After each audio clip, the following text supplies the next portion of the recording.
Ito, dito tayo ngayon sa back garden. Ito, nag-i-snow na naman. Oh, ito yung mga puno natin, oh. Oh, punong-puno ng snow. Ha, kapal. Ito, oh. Yung mga snow, oh. Oh.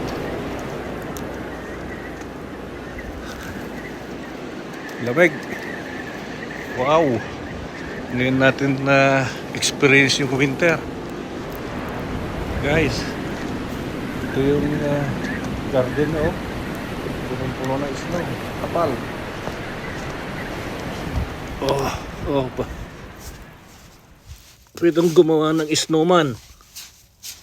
Oh. Okay. Painit tayo ng tubig para pangkape. Yan.